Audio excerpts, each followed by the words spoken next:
Olá a todos, começamos o programa Ponto de Vista. Hoje vamos aqui falar sobre filosofia e direito.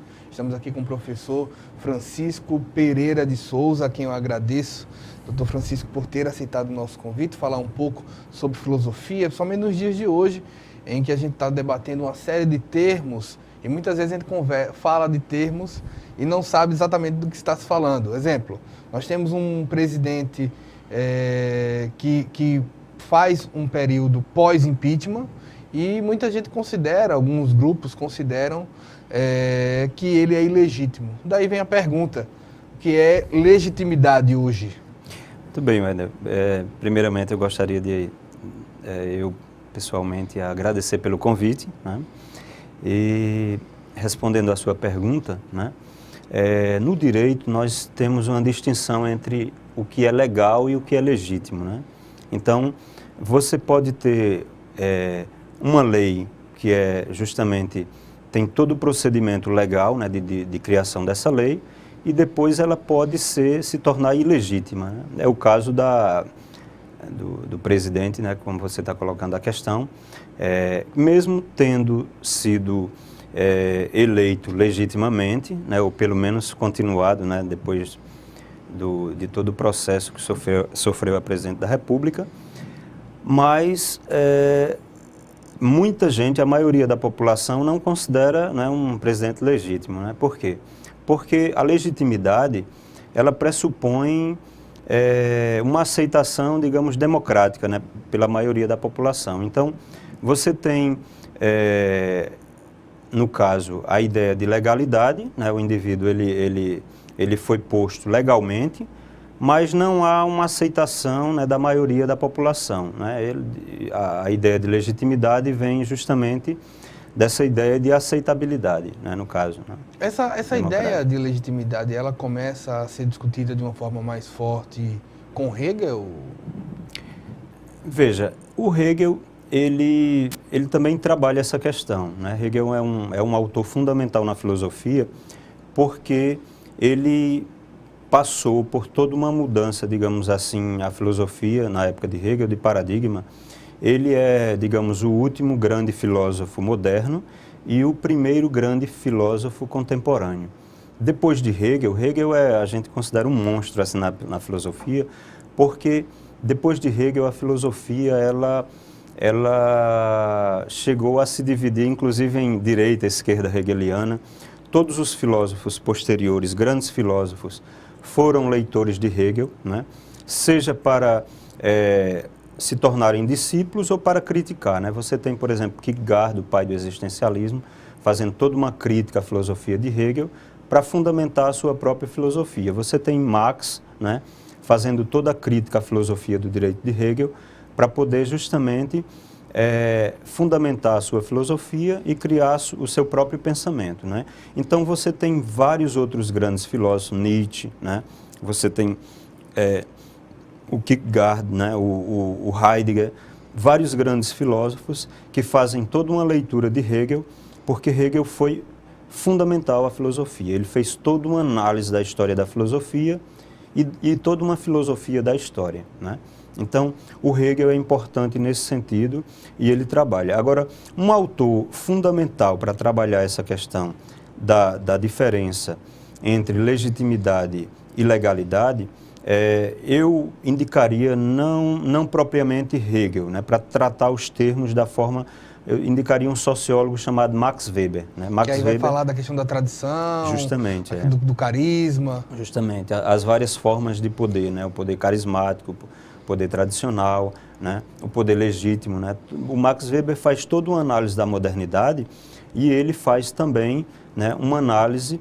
E o Max Weber, por incrível que pareça, ele nem hegeliano ele é kantiano, né? Ele na verdade, ele tem uma diferença de pensamento em relação ao Hegel e ao próprio Marx depois, porque o Max Weber analisa a modernidade, o pensamento moderno, de uma forma diferente. Enquanto, por exemplo, o Hegel e o Marx, eles trabalham um pensamento a partir da ideia de totalidade, como toda a história da filosofia anterior, né, trabalha, né, a ideia de um pensamento e uma ideia de totalidade em relação à sociedade, o Max Weber vai trabalhar muito com a ideia de especialista, né? Então, Max Weber pega três obras de Kant, que é a Crítica da Razão Pura, a Crítica da Faculdade de Julgar e a Crítica da Razão Prática, e ele vai mostrar que esses âmbitos de conhecimento, ele na época moderna, eles se especializam, né? Então você tem a ciência, por exemplo, a Crítica da Razão Pura, você vai ter um conhecimento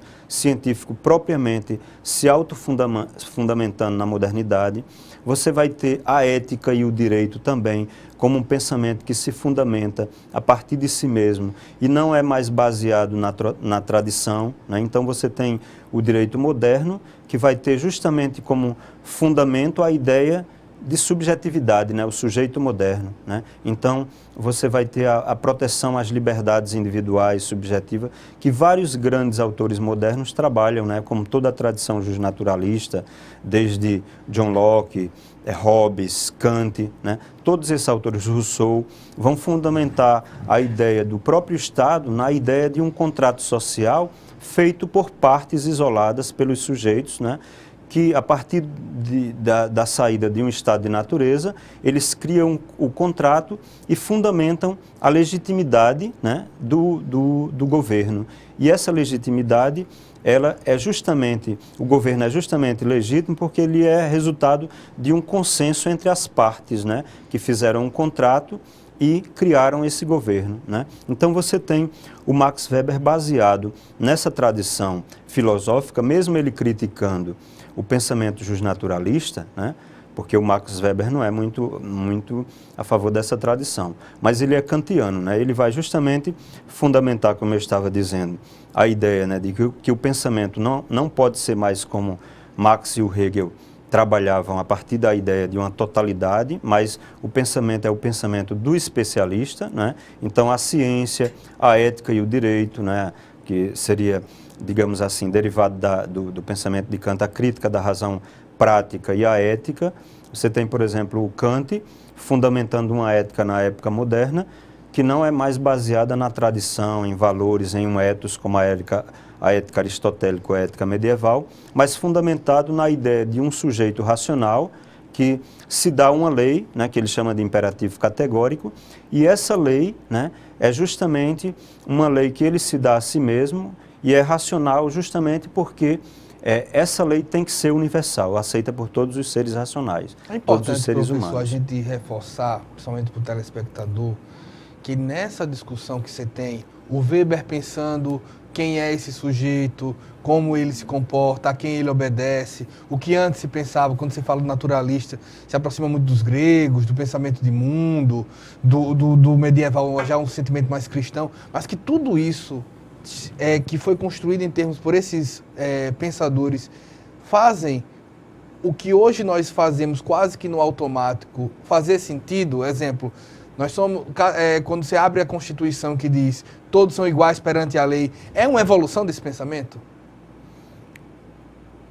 Olha, no sentido seguinte, quando você tem o sentido do naturalista, você vai ter Aristóteles, você vai ter uma diferenciação desses sujeitos. Existiam os sujeitos superiores, os cidadãos, e você tinha escravos. Né? Quando chega a época cristã, isso vai evoluindo até chegar a uma parte em que Kant... E isso daí é uma construção que chega em Weber, nesse sentido, até uma constituição dizer que, tipo, olha, todo mundo é igual. É importante reforçar que, tipo, na filosofia, que muitas vezes é distante para alguns que não faz, o cara, um médico, que isso daí construiu, inclusive, o que ele pensa. Eu entendi a sua questão. Tem um autor, um marxista, chamado Gramsci, né, que diz que, se não me engano, né, eu não sou especialista no pensamento marxiano, nem marxista, eu tenho uma boa leitura, né? Ele diz que todos nós somos filósofos, né, por sermos seres racionais, né? Se não me engano, o Gramsci, ao tratar... mas veja, a questão é outra, eu entendi a sua questão. Veja, o Hegel, ele coloca o pensamento dessa forma como você está colocando, ele como uma espécie de evolução do pensamento humano em termos éticos, né? Porque há toda uma tradição em termos de moralidade, há toda uma diferença entre moral, ética, direito, que depois a gente pode até tratar aqui, né? Mas veja, o Hegel, ele diz que na história do pensamento humano, na história humana, há um desenvolvimento da ideia de liberdade, né, no decorrer da história, e também, nesse sentido, há um desenvolvimento da própria racionalidade humana, né, nesse sentido. Então, ele diz, olha, no mundo antigo, né, então você tinha, os seres humanos, eles acreditavam que apenas um, ou faticamente, apenas um era livre, né? Você tinha o faraó, tinha o rei, o indivíduo que mandava lá.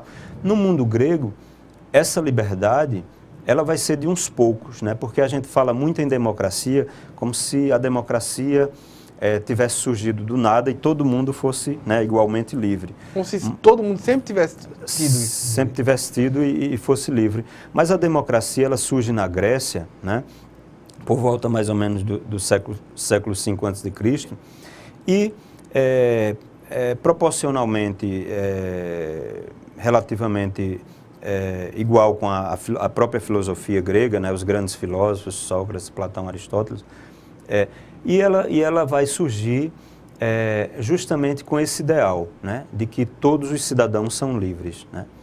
Mas veja, quem é o cidadão grego, né? Quem é o cidadão na democracia grega? Apenas os homens, né? Os homens, as crianças, as mulheres, os metecos, que eram os estrangeiros, né? Os escravos, esses não participavam da vida democrática. Então, Hegel, a análise que ele faz do ponto de vista filosófico, né, é que apenas alguns eram livres, e realmente alguns eram livres. Mas tem todo um desenvolvimento da racionalidade humana e das instituições sociais e humanas, e o Hegel vai mostrar que, por exemplo, na própria ideia, na própria visão ocidental, no surgimento da subjetividade moderna e nesse desenvolvimento para se chegar ao que é a democracia hoje, né, você tem grandes influências. A própria religião cristã, o cristianismo, ela foi muito importante para Hegel. Depois porque, e principalmente com Lutero depois, com o acesso da Bíblia a todas as pessoas na língua natural, que era o alemão, porque antes os padres, principalmente na Idade Média, né, e até pouco tempo, digamos, do ponto de vista histórico, rezavam a missa em latim, né, e a igreja se colocava como uma grande intermediária entre os homens e Deus, né, para interpretar os textos sagrados, né. Então, você tem, depois do Lutero, né, e com o cristianismo, você tem a ideia de que todo mundo é igual, né, com o cristianismo, diante de Deus, né, a subjetividade humana, e o Hegel diz isso num dos parágrafos, se não me engano, 270, da filosofia do direito, né, que todo mundo, né, é igual, né, e todo mundo, por quê? Porque é homem, não importa se é homem ou mulher, mas todo mundo é igual, né, no cristianismo. Porque todo mundo é igual para o cristianismo diante de Deus, não importa se é o escravo, se é a mulher, se é a criança. Agora, isso vai dar, de um ponto de vista histórico, apenas do ponto de vista subjetivo, né? Mas, exemplo, que época só posteriormente... Hegel está em que época de vida? Hegel, ele morreu em 1831. Ou seja, ele é, né, praticamente um contemporâneo, uma pessoa que viveu, mesmo que não geograficamente, mas viveu a Revolução Francesa. Sim, justamente. E o melhor, eu acho que ainda viveu a Revolução Industrial Inglesa. Sim. Ele não teve uma grande análise do ponto de vista, por exemplo, do capitalismo em relação à Revolução Industrial Inglesa. Na filosofia, por exemplo, do direito dele, ele cita alguns grandes teóricos, né, da época, que tratam da economia, mas o Marx depois vai fazer uma análise melhor em relação ao capitalismo, mas o Hegel, ele é um grande filósofo que trabalha muito mais com a questão política do que com a própria questão da economia do capitalismo. Mas ele viveu sim, né? Porque, exemplo, quando a Revolução Francesa sai, eu acho que um dos documentos que saem da Revolução Francesa é tipo, todos os homens têm os mesmos direitos. Sim, você vê uma evolução no sentido, tipo, não é uma evolução necessariamente concreta, mas há um espírito de tempo ali em que está se discutindo. Temos o mesmo direito, o padre tem o mesmo direito que eu, o sacerdote, o rei. Isso daí envolve um pouco disso e traz para cá, não traz? Sim, traz. Você usou um conceito que o Hegel costuma utilizar muito em alemão, né? Zeitgeist, né? Espírito do tempo, né? Ele justamente, ele vai... E até dando continuidade, né, à questão que estava colocando, ele cita a Revolução Francesa, pegando esse gancho aí seu, né, como um momento essencial, né, para o desenvolvimento do pensamento humano e todo esse desenvolvimento, né, da própria ideia, né, e das instituições éticas que ele chama, né, o termo ele usa em alemão Sittlichkeit, né, ele fala da família burguesa especificamente. Aí vai tratar toda a questão do contrato, do casamento, da sociedade civil, né, tratando a questão do capitalismo lá no seu início e do Estado, né? Então, o modelo de Estado, digamos assim, por excelência de Hegel, é baseado justamente na Revolução Francesa, né? Porque essa ideia de subjetividade, de que o indivíduo é livre, né, diante de Deus, ela vai descambar, segundo Hegel, na Revolução Francesa, do ponto de vista político, né? E é na Revolução Francesa que esse indivíduo, né, ele vai justamente ser considerado livre, né, para os ideais da Revolução Francesa. A gente sabe que tem todo aquele panorama histórico depois da restauração, né, da tentativa de volta do Ancien Regime e tudo mais, né? Mas é fundamental justamente a Revolução Francesa na interpretação de Hegel, né, do Estado, né, da filosofia do direito dele, com certeza. A gente está indo para um breve intervalo, eu estou aqui com o doutor Francisco Pereira de Souza, estamos aqui falando de filosofia e direito, falando também da questão de legitimação. A gente volta já com mais ponto de vista.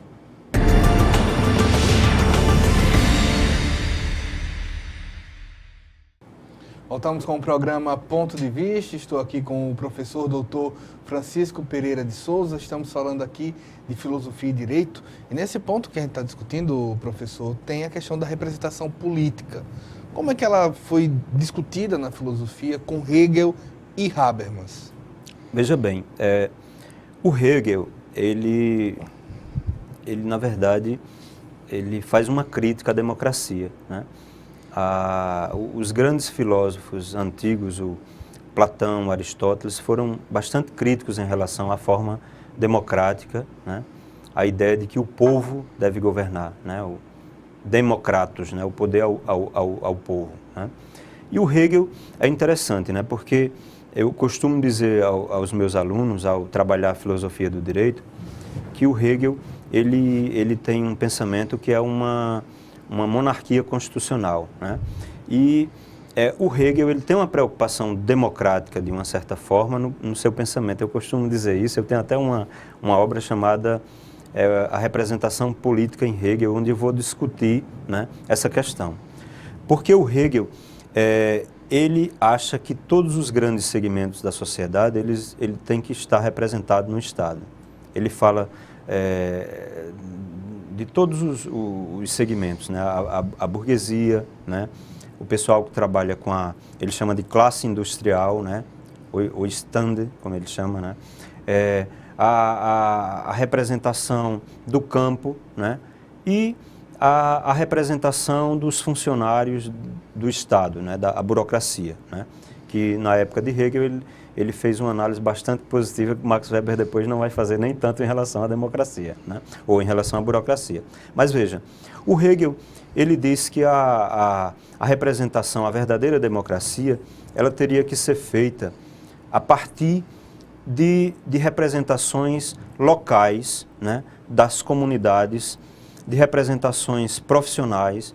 Digamos assim, os professores teriam que ter o seu representante escolhido entre eles, né? Os trabalhadores da indústria teriam que se articular mais ou menos algo parecido como um sindicato, e ali naquele meio eles deveriam escolher os seus representantes, que eles saem daquela própria, digamos assim, daquela própria corporação ou daquele próprio segmento trabalhista, e iria representar os seus companheiros e o seu próprio interesse no Estado, né? Ele jamais seria alguém representado por, digamos, alguém que mora no Santos Dumont, no Benedito Bentes, né? Lá numa usina, né? E alguém da Ponta Verde, alguém, digamos assim, que trabalha como operário ganhando um salário mínimo, escolhendo o mesmo representante que um grande empresário, né? Que um grande usineiro, que alguém muito rico escolhe, né? Porque para Hegel isso não tem sentido. Ele acha essa forma de democracia, que é o sufrágio universal, muito irracional, né? Para ele, a representação política ela teria que ser feita justamente como uma escolha pela própria categoria profissional, né? Os seus colegas escolhem o seu representante, porque ele vai fazer valer o seu interesse no Estado e ele não vai ganhar um salário absurdo e ficar para sempre sendo eleito, né? E jamais voltar à sua categoria. Não, esse representante ele volta, né? E ele representa, enquanto os seus colegas daquela categoria o escolhem como representante, ele está lá no Estado representando. E está representando o interesse que é seu e o da própria categoria. Então, o Hegel acha muito irracional essa forma de representação, que é o sufrágio universal. Ele diz como é que o próprio interesse de todos os indivíduos daquela, digamos, daquele bairro, daquele grupo de trabalho, eles podem estar representados em um indivíduo que mora em outra região, né? Às vezes muito mais rica, né? Que não vai levar em conta aquele bairro, ou que não representa o interesse daquela categoria, às vezes é o próprio patrão, né? Ou é alguém que tem interesses contrários àquela categoria, né? Como é que esse indivíduo, ele vai, como é que uma democracia feita na forma do sufrágio universal, do voto, cada pessoa indo na urna escolher aquele candidato, que não tem nada a ver com o seu interesse, como é que isso pode ser considerado racional, né? Então, o Hegel considera extremamente irracional isso, né? Agora, o Habermas já tem uma forma diferente. Veja que o Hegel, como eu tinha te dito, ele morreu, né, na primeira metade do século XIX, né? Em 1831. O Habermas é um filósofo que está vivo, né? O Habermas é extremamente atual, né? Está bem velhinho, né? Já tem em torno de uns 92 anos e tal. Extremamente inteligente, né? A produção Habermas é lido mundialmente em todas as áreas, não apenas na filosofia do direito, na filosofia política, na educação. Clássico, né? É um clássico. Tem uma importância para a filosofia, porque muitas vezes a gente está nos tempos de hoje, parece que tipo pessoas como Weber, como Hegel, parecem pessoas tão distantes, né? Mas a gente produz na contemporaneidade monstros sagrados como antes, né? Pois é verdade. O Habermas é um desses, é extremamente inteligente, lido mundialmente, né, por todos os grandes. Uma palestra de Habermas é extremamente cara, né? Eu estava fazendo doutorado na época e 3 universidades tentaram trazer o Habermas para cá e o Japão deu um prêmio lá milionário a Habermas, né, na época, e ele foi fazer lá uma palestra, né? Assim, é extremamente... eu costumo dizer, ele é a sua própria empresa, né? Uma palestra é muito cara, né, de um grande filósofo desse, né? Mas, assim, a produção é incrível, né? Muitas obras, desde bem jovem, né? O Habermas, o título de doutor, ele adquiriu bem jovem, né? Ele fez parte da segunda geração da escola de Frankfurt, né?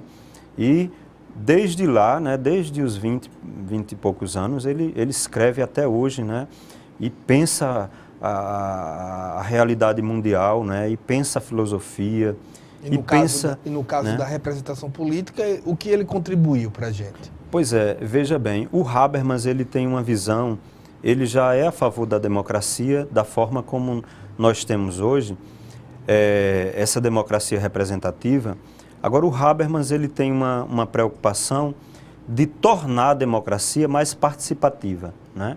Fazendo com que os indivíduos e as comunidades eles se vejam representar, né? E surgiu até numa época a ideia de orçamento participativo, não sei se você lembra, né, onde Sim. as próprias comunidades, elas iam, a prefeitura ia no bairro, né, e discutia com o pessoal onde era que ia ser gastado aquela... Isso ali é uma ideia bem habermasiana, né?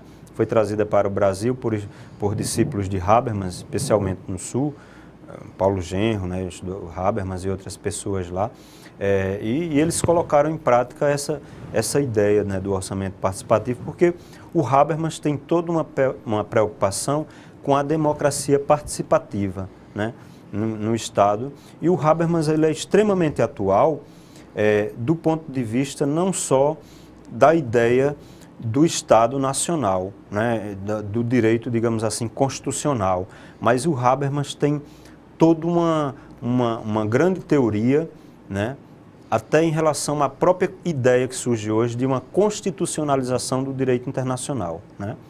Porque hoje surge a ideia de criar uma constituição, né, ou dependente do setor que trabalha essa área, ou constituições, né, setoriais locais, como por exemplo na Europa, a ideia de constitucionalizar o direito europeu, né? Então você tem o surgimento... Que enfrenta, doutor, resistência. Tem enfrenta no o momento... Brexit atualmente. É. Sempre vai ter essa tensão do direito, não só do direito, como da filosofia internacional, em termos de nação, sobre essa constituição, essa representação política. É possível conciliar interesses no direito, na filosofia, na forma de agir de uma sociedade, entre franceses e alemães, entre franceses e ingleses, por exemplo, para a gente fazer um recorte de análise? Ótimo, boa questão. Veja, as divergências sempre vão existir, né? E essa ideia, quando ela surgiu, não apenas entre alemães e franceses e ingleses, como a gente está vendo hoje, essa dificuldade toda, né? A Inglaterra, né, saindo do bloco, essa coisa toda, mas desde o surgimento, desde a união econômica, ela é sempre mais... existe um interesse maior nesse sentido, né? Porque o interesse econômico, né, ele, digamos assim, está aquém ou abaixo do interesse político. Em que sentido, né? Se você cria uma Constituição para a Europa, né, então desde o início houve divergências a esse respeito, né? Por exemplo, a Polônia, né? Você teve a Polônia que sofreu bastante durante a Segunda Guerra Mundial, né? E em relação à própria Alemanha, né, o nazismo, aquela coisa toda, os poloneses sofreram bastante. E eles acabam de adquirir, digamos, a soberania. Aí você vai... cria-se a ideia na Europa de constitucionalizar o direito europeu. Imagine, quando isso é uma modificação incrível do ponto de vista paradigmático e histórico em relação a toda a ideia moderna de Estado. Por quê? Porque a ideia de Estado moderno, ela se baseia, tem um fator que é fundamental, é a ideia de soberania, né? O Estado é soberano. Tem dois grandes filósofos que usam uma linguagem figurada. O Hobbes dizia, o Estado é o Deus mortal sob, né, abaixo do Deus imortal, né, para tratar da questão da soberania. Hegel dizia, o Estado é Deus marchando na história, né? O Estado é Deus mortal sob o Deus imortal porque a ideia de soberania está presente, né? Porque não há poder na Terra maior, né, do que o Estado. A partir da ideia de Estado moderno, a própria igreja, que durante todo o período medieval tinha um poder enorme na Europa, né? Você tem lá um rei, lá um governante alemão, 3 dias de joelho lá no Vaticano, pedindo perdão, né, ao Papa, né? Porque veja o poder da igreja, né, como era enorme, né? Ela tinha um poder enorme durante a Idade Média, né, e o início da modernidade.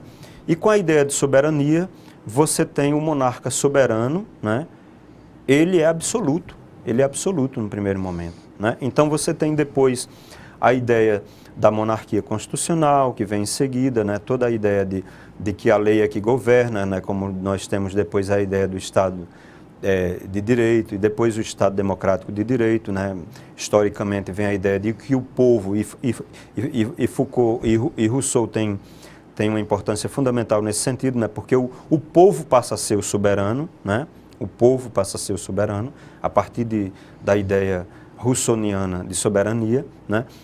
Então, você tem toda essa ideia de que o Estado e o poder, ele é soberano. Aí, com a ideia de uma constitucionalização do direito internacional e o surgimento de constituições a partir de blocos, por exemplo, como a ideia de que a União Europeia seria o primeiro local, a exemplo mundial, onde se criaria uma constituição para a Europa, aí surgem justamente essas divergências. Por quê? Porque do ponto de vista político, como eu disse para você, a França, a Polônia, inicialmente já rejeitaram a ideia. Por quê? Porque ia mexer com a ideia de soberania. Porque o poder, a soberania, passa a ser supraestatal. A Constituição passa a ser supraestatal. Antes você tinha no direito internacional as relações internacionais, né?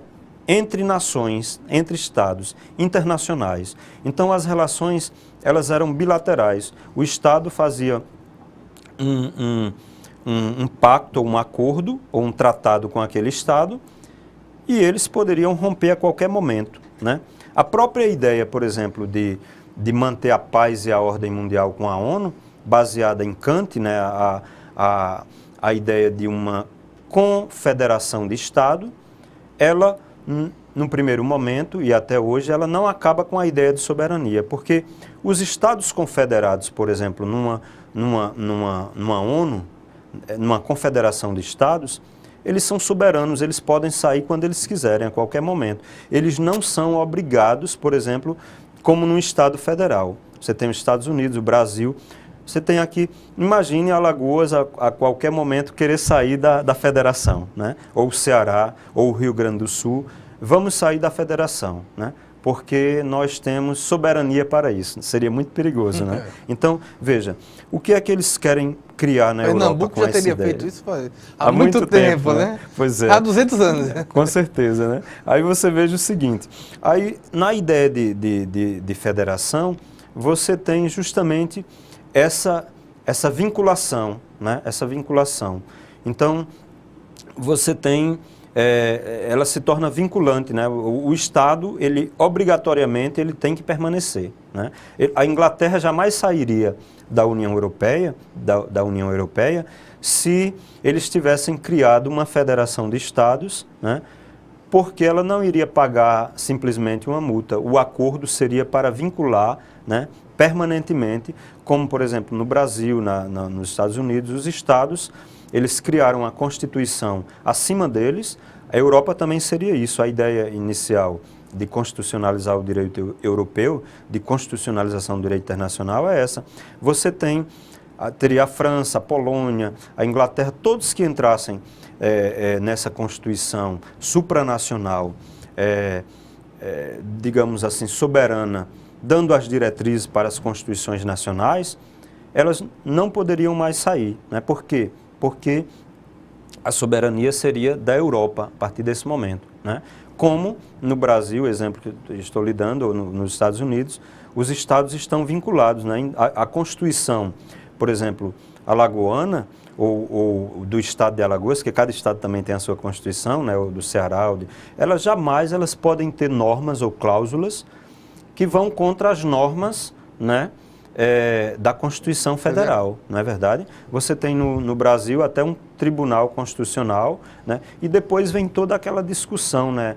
Entre regras e princípios que a filosofia do direito traz hoje, né? Então, tem toda uma discussão. Essa é uma defesa que começa também, ou pelo menos tem uma participação de Habermas. Eu vou querer um pouquinho mais sobre isso, mas a gente vai para um breve intervalo. Nós voltamos já, estamos aqui com o Francisco Pereira de Souza e o programa Ponto de Vista volta já.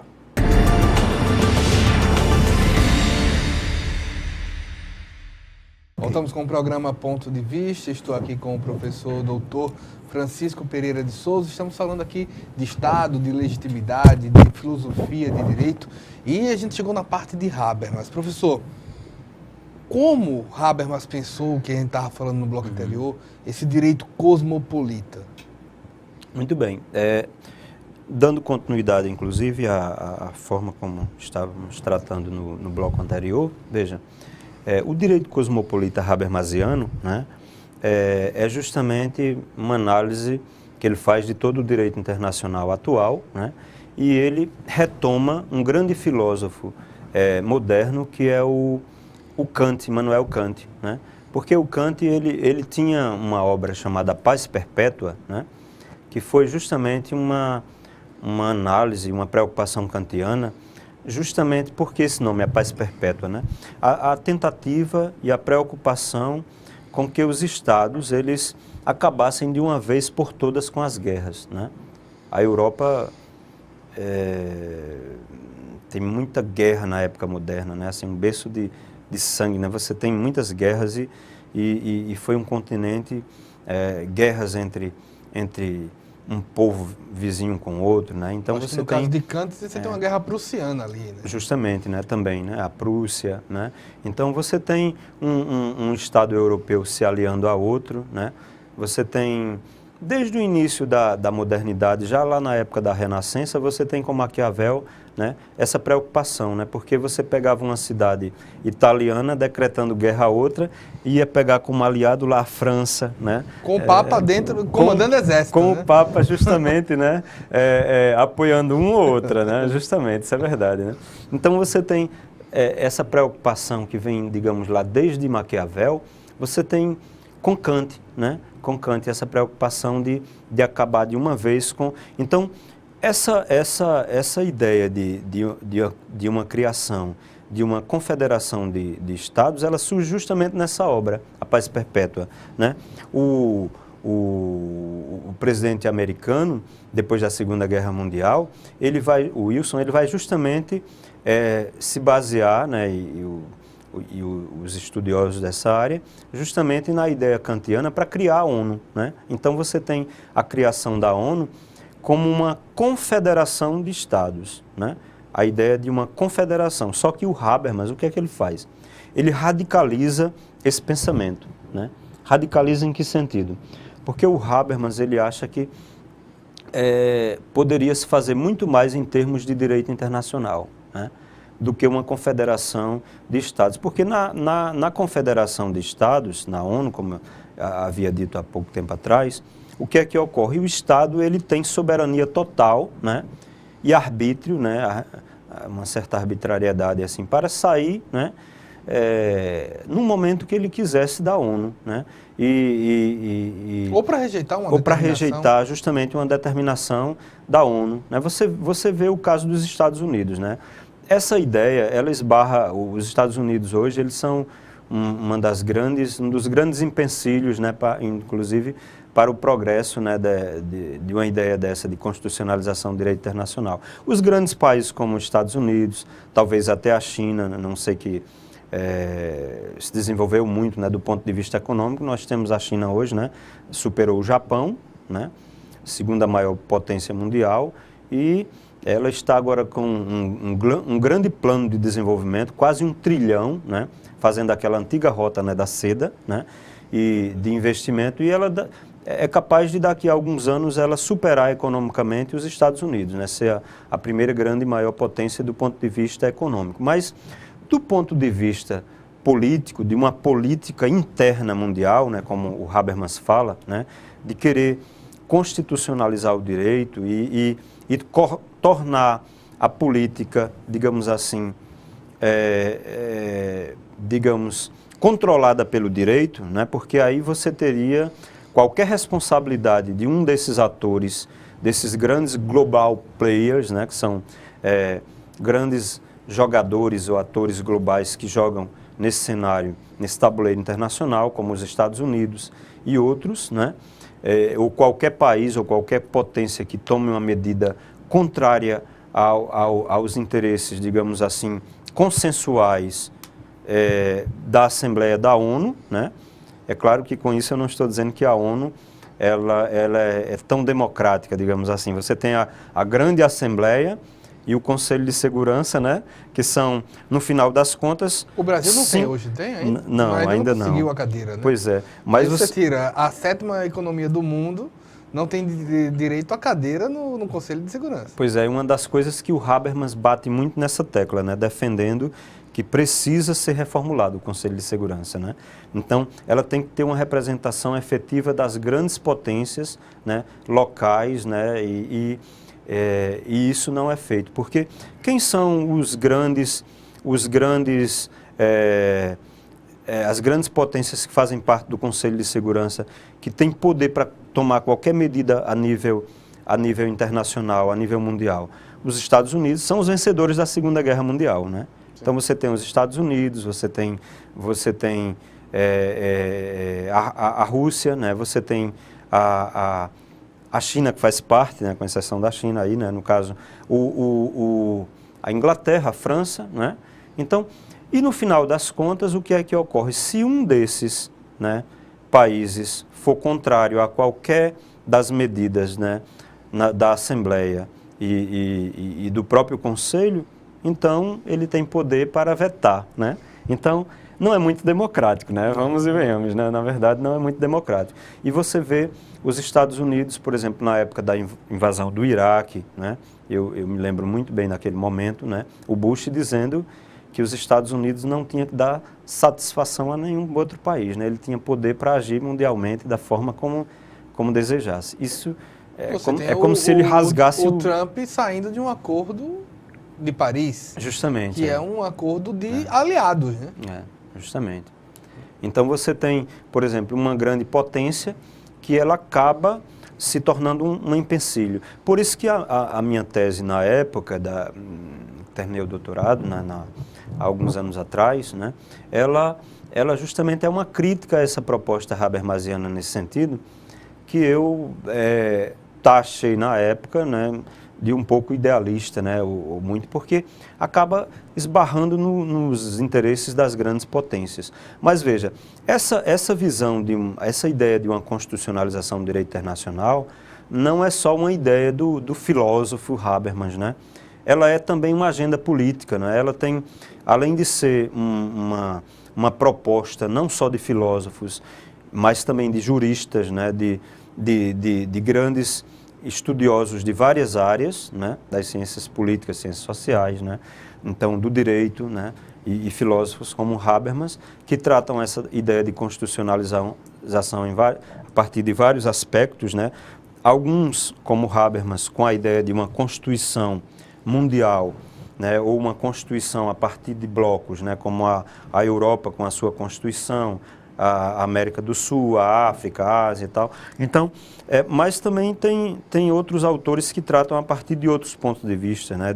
A partir de um direito privado constitucionalizado, né? A partir de segmentos, né? A partir de... Então você tem mais... Houve sem dúvida um grande desenvolvimento depois da Segunda Guerra Mundial em relação a esse aspecto, né? Porque a preocupação é aquela velha preocupação, né? A ideia de legalidade e legitimidade do início que a gente discutia, porque, veja, o nazismo fez absurdos, né? Em relação aos judeus, matando em campos de concentração e outras coisas mais, e quando os generais e os comandantes nazistas foram julgados, né? Eles diziam que estavam cumprindo a lei, a legalidade, né? Veja a ideia de legitimidade e legalidade, né, do direito, né? Então você pode muito bem dizer que estava matando judeus, queimando em campos de concentração porque estava cumprindo a lei alemã e a hierarquia e o comando, né? Mas é um direito que não é legítimo, né? Mas Ninguém aí abre considera. Um espaço para uma discussão. Qual o espaço que se tem hoje do sujeito moderno para uma desobediência civil diante de uma legitimidade ou de uma legalidade? Pegando, por exemplo, essa Alemanha, se trouxéssemos essa Alemanha para o Brasil de hoje. Eu não sei se o brasileiro pode desobedecer? Sim, aí veja, a ideia de como você usou, de desobediência civil, ela também é válida dentro da própria reflexão filosófica, inclusive em Habermas, né? Porque se uma lei ela não é legítima, a população tem que ir para as ruas, tem que desobedecer nesse sentido, né? Agora, veja bem, não é uma desobediência, principalmente em Habermas, onde se dá sinal verde, digamos, para o uso da violência. Isso jamais, né? No Estado democrático de direito, as coisas tem que ser feita, né? A população pode contestar, mas desde que não se parta para uma luta armada, né? Uma violência, porque aí desintegraria os laços, né, sociais, de integração social, que o direito, né, ele é responsável nesse sentido, né? Então, a desobediência civil é algo importante nesse sentido para a vida democrática. Como ela se daria? Em manifestos, em protestos? Greves, manifestos, né, a população ir nas ruas denunciar, ir para os meios de comunicação. Nesse sentido, não, o Habermas fala muito... um tanto branda? É um tanto branda, mas veja, tem casos em que não é... Veja que a polícia às vezes tem que intervir, né? Tem que intervir porque quando se faz uma grande greve que se para um país, né? E muita gente fica insatisfeito, como a gente viu nessas greves gerais que houveram, né? O pessoal chateado, né? Porque estava perdendo ônibus, perdendo trabalho, né? Isso mexe com o bolso de muita gente, né? Então, por que também defender uma luta armada? Eu acho que não é viável, né? Pelo menos eu não sou um daqueles indivíduos que defende a ideia de revolução. Mas, dentro, né? da teoria de desobediência civil, se você olhar um dos pilares da desobediência civil, também tem o Henri Turreau, que ele diz, não paga impostos. O problema é convencer todo mundo a não pagar, né? É verdade, você acaba sendo preso, né? Mas é pacífico. Verdade, não tem arma. Verdade. Mas, nesse sentido, a gente vai para um breve intervalo e a gente volta explicando um pouco que Estado moderno nós temos hoje. Nós voltamos já, eu estou aqui com o Francisco Pereira de Souza, voltamos já com o programa Ponto de Vista.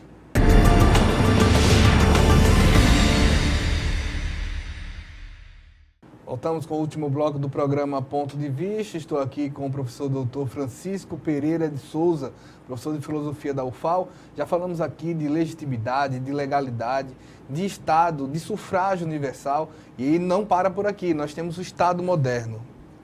Que Estado é esse, professor?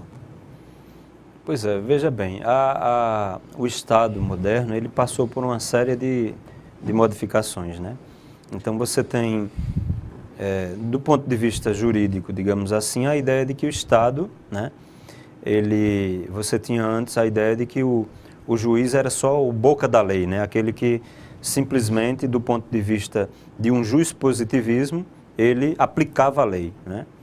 Mas você tem hoje, na própria Constituição, né, brasileira e nas constituições de muitos países mundiais, né, a ideia que muitos filósofos trabalham, né? Então você tem Dworkin hoje, Alexis, né? E outros grandes, o Habermas e outros grandes filósofos, trabalhando do direito, né? Trabalhando com essa questão, né? E filósofos políticos também, né? Mas especialmente a reflexão aqui na filosofia do direito, com a ideia de a diferenciação entre regras e princípios, né? Você não tem mais um jurista hoje, por exemplo, ele não pode ser um mero operador do direito que se submete à lei, como aquela discussão que a gente viu em relação ao nazismo, né?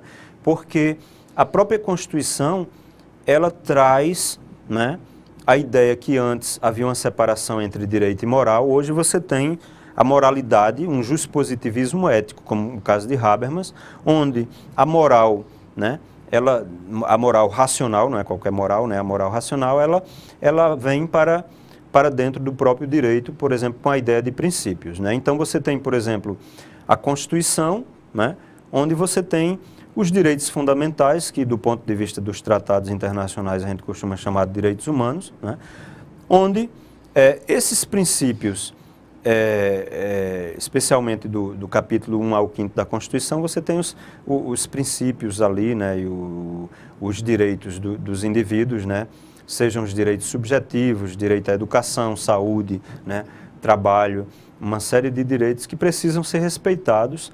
E o juiz hoje, você tem hoje juízes dando ganho de causas a pessoas, muitas vezes que não podem pagar remédio e entram na justiça, e é um direito fundamental, então é obrigado ao Estado muitas vezes a pagar, coisa inadmissível em outras épocas, né? Imagine a prefeitura ou o Estado deixando de tirar parte daquela verba que aplicaria lá no seu orçamento para estar pagando, né, um remédio de alguém, né, porque é muito caro, né? Mas veja, voltando a essa questão do Estado, né? Então você tem toda uma modificação hoje, você tem no direito se fala em neoconstitucionalismo, né?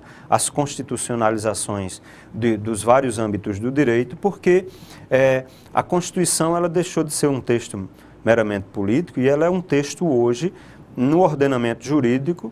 O Kelsey costumava dizer que ela está no topo da pirâmide, né? No topo da pirâmide. Apesar de Kelsey ser um positivista, né? Um juiz positivista, mas ele coloca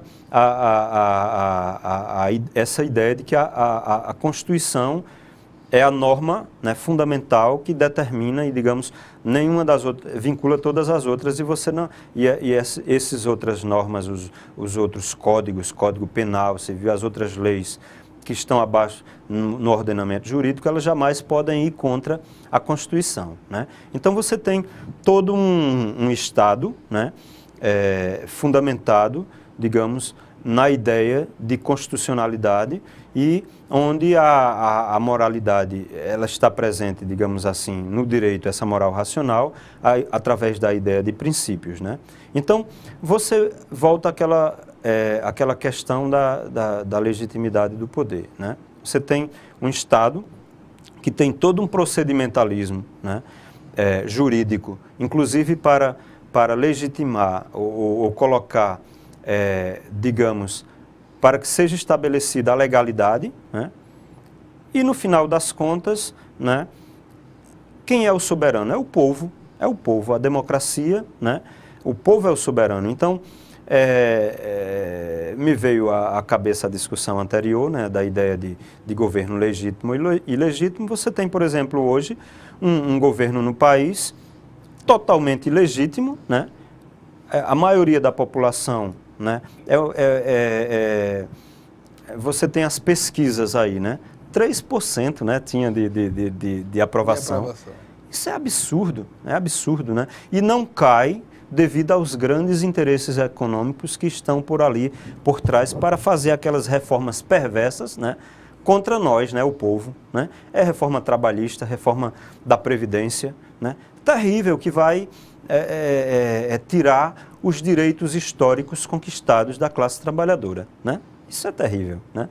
E usando a própria legalidade, né, para se sustentar no poder, né? Isso daí não traz, de uma certa maneira, um enfraquecimento de um conceito também presente em Habermas de opinião pública? Veja, o problema... É um cara que samba na opinião pública, ele está, né? Eu entendo a sua... Veja, eu apesar de ter trabalhado com Habermas no doutorado, a minha tese foi uma crítica, né? Uma crítica assim bem... E uma das críticas que faço em relação a Habermas é essa ideia de opinião pública dele em relação aos meios de comunicação, né? Que ele usa como se os meios de comunicação fossem facilitar toda a discussão e toda essa ressonância, como ele fala, da opinião pública, né? E a própria ideia de desobediência civil, a crítica que se faz, né, que é justamente a opinião pública criticando e fazendo com que o parlamento, fazendo com que os políticos escutassem, né, o seu inconformismo e a ilegitimidade, né, de algumas leis e de algumas medidas que são tomadas. Porque, veja o caso do Brasil. O Brasil, né, os grandes meios de comunicação dominam a opinião pública, né? E o Habermas, eu não sei se ele se dá conta, talvez na Alemanha ou na Europa, não seja o caso, você tem uma sociedade civil, uma classe média, uma população mais informada que vai e luta politicamente e utiliza os meios de comunicação, mas no caso do Brasil, a maioria da população, você tem estados aí inteiros que a maioria da população é analfabeta e totalmente dominada pelos meios de comunicação. E quem são os detentores dos meios de comunicação, né? São classes que justamente não desejam essas reformas, né? Porque essas reformas vão beneficiar os seus interesses econômicos. mas não os interesses do trabalhador, da população, né? E quando a gente, para arrematar, a gente está nos últimos minutos do nosso programa, como podemos evoluir na sociedade hoje para uma sociedade com uma representação política adequada, para um senso de igualdade e liberdade adequado, para um Estado moderno, representativo e legítimo? Como caminhar isso por meio que... A pergunta, na verdade, é como a filosofia pode dar essa contribuição à sociedade? Olha, eu acho o seguinte... E o direito, obviamente. Eu acho o seguinte, eu não sou nenhum daqueles indivíduos assim, idealistas que acham que a educação vai salvar a humanidade, né? Eu acho que a educação ela tem um papel importantíssimo nesse sentido, né? O ideal era que toda a sociedade ela fosse informada e educada, né? Porque aí você tinha uma luta do ponto de vista ideológico, como queria Habermas, né? Então, interesses políticos sendo discutidos e a população jamais iria se colocar contra o seu próprio interesse, né? Mas, enquanto a gente não tem isso, e a gente sabe que isso vai demorar muito no nosso país, né? Uma população educada, porque primeiramente teria que se matar a fome da população, né? Dar comida, dar trabalho para essa população, né? E tal. E educação é fundamental, mas veja, eu acho que mesmo algumas pessoas que têm tudo isso, né? São analfabetos políticos. A gente vê aí pessoas dizendo coisas absurdas, né? Até professores, né? A gente vê dizendo, eu vou naquele sindicato lá da minha categoria, aquele povo, né? Com aquela ladainha toda e tal. Acho absurdo aquilo, jamais eu vou numa assembleia, jamais. Eu acho que a gente tem um papel muito importante, né? Nós que temos uma...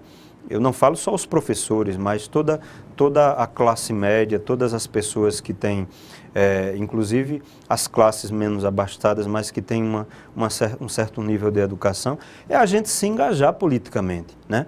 Porque às vezes tem uma greve geral, o pessoal não vai, fica criticando, né? Tem um sindicato, tem uma organização de bairro, ninguém participa.